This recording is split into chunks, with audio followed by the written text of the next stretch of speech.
এখন থেকে আপনার পেজ হোক অথবা প্রোফাইল হোক, যদি আপনি মনিটাইজ পেয়ে থাকেন এবং মনিটাইজ পাওয়ার পরে আপনি ৬ টা ভুল আপনি আপনার পেজ বা প্রোফাইলে করেন, তাহলে কিন্তু আপনার ওই মনিটাইজ কিন্তু যেকোনো সময় কিন্তু চলে যাবে। তো ভুলগুলি কি, কি? ১ নাম্বার ভুলটি হলো আপনার পেজ বা প্রোফাইলের ইনফরমেশন ঘন, ঘন পরিবর্তন করা। ইনফরমেশন বলতে এখানে বোঝানো হয়েছে হতে পারে নাম, হতে পারে ঠিকানা, হতে পারে প্রোফাইল পিকচার, হতে পারে আপনার বিভিন্ন রকমের যে জিনিসগুলো রয়েছে, হতে পারে ক্যাটেগরি, এই যে ইত্যাদি বিষয়গুলো আপনি যখন বারবার পরিবর্তন করবেন, তখন ফেসবুকের কাছে মনে হবে আপনি স্ক্যামিং কোনো কিছু করছেন। তো যদি আপনি স্ক্যামিং কোনো কিছু মানে এরকম পায়, তাহলে কিন্তু আপনার মনিটাইজটা কিন্তু থাকবে না। সঙ্গে, সঙ্গে কিন্তু রেস্ট্রিক্টেড কিন্তু হয়ে যাবে।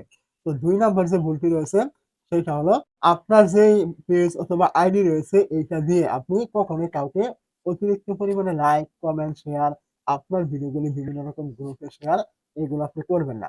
যদি আপনার পেজ অথবা প্রোফাইল যেটা আপনার মনিটাইজ রয়েছে ওইগুলো দিয়ে আপনি কাউকে অতিরিক্ত লাইক করেন, কমেন্ট করতে গিয়ে যদি কোনো প্রকার মানে স্ক্যামে কোনো কমেন্ট করে ফেলেন, যদি ফেসবুকের কাছে মনে হয় এরকম, তাহলে কিন্তু আপনার ওইখানে একটি ভায়োলেশন দিয়ে দিবে এবং আপনার মনিটাইজ কিন্তু থাকবে না।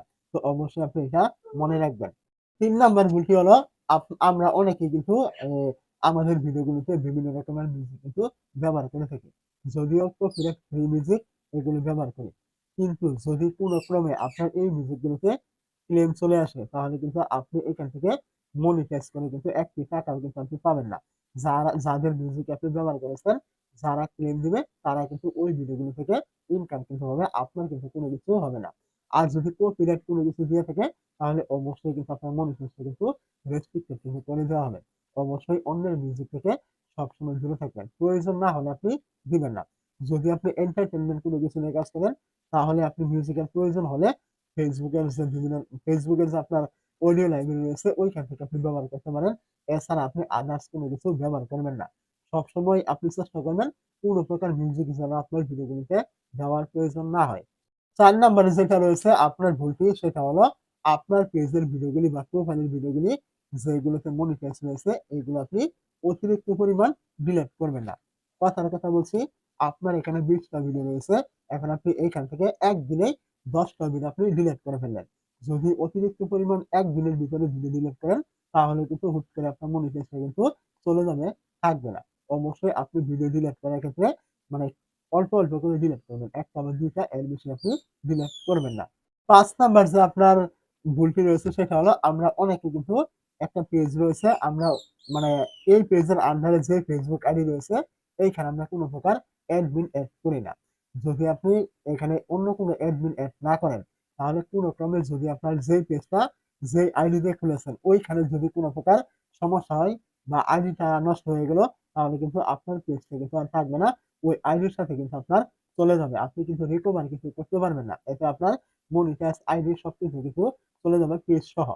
তো আর যদি আপনার যেই আইডির আন্ডারে একটি পেজ করেছেন, পেজটি মনিটাইজ রয়েছে, এখন আপনাকে ওইখানে কিন্তু আরেকটা অ্যাডমিন কিন্তু এড কিন্তু করে রাখতে হবে ব্যাকআপ হিসেবে। যদি আপনার ওই অ্যাডমিনটা কোনো প্রকার সমস্যায় নষ্ট হয়ে যায়, তাহলে কিন্তু আরেকটা দিয়ে আপনার ওই পেজটা কিন্তু আপনি রিকভার কিন্তু করতে পারবেন। এছাড়া কিন্তু আপনি জীবনেও কিন্তু পারবেন না। অবশ্যই এখানে সুবিধা রয়েছে আবার অসুবিধা রয়েছে। যেখানে আপনি অ্যাডমিন এড করবেন, ওইখানে যদি আপনার কোনো প্রকার সমস্যা হয়, তাহলে কিন্তু ওই সমস্যাটা আপনার পেজে কিন্তু চলে আসবে। তো অবশ্যই যেগুলো আপনি অ্যাডমিন করবেন, সতর্ক থাকবেন ওই আইডি গুলো যেন সবসময় সুরক্ষিত থাকে, যেন কোনো প্রকার সমস্যা যেন না হয়। আর যারা আপনার প্রোফাইল নিয়ে কাজ করেন, মনিটাইজ পেয়েছেন, আপনার ওই প্রোফাইল গুলো আপনাকে এটা ৬ নাম্বার শর্ত মানতে হবে। আপনি এনআইডি কার্ড অনুযায়ী আপনার ইনফরমেশন গুলো দেওয়ার চেষ্টা করবেন। যদি আপনি ভুলভাল কোনো নাম দিয়ে থাকেন, কোনো ক্রমে যদি আপনার ওই আইডিটা সমস্যা হয়, তাহলে কিন্তু ওইটা আপনি আর ব্যাক আনতে পারবেন না। আপনাকে কিন্তু এনআইডি কার্ড সাবমিট কিন্তু করতে বলবে। তো যখন আপনার এনআইডি কার্ড সাবমিট করতে বলবে, তখন যদি আপনার এনআইডি কার্ডের সাথে আপনার ফেসবুক আইডির কোনো রকম নাম, ঠিকানা, জন্ম তারিখ মিল না পায়, ছবিরও যদি মিল না পায়, তাহলে কিন্তু আপনাকে আইডিটা কিন্তু আর ব্যাক কিন্তু করবে না।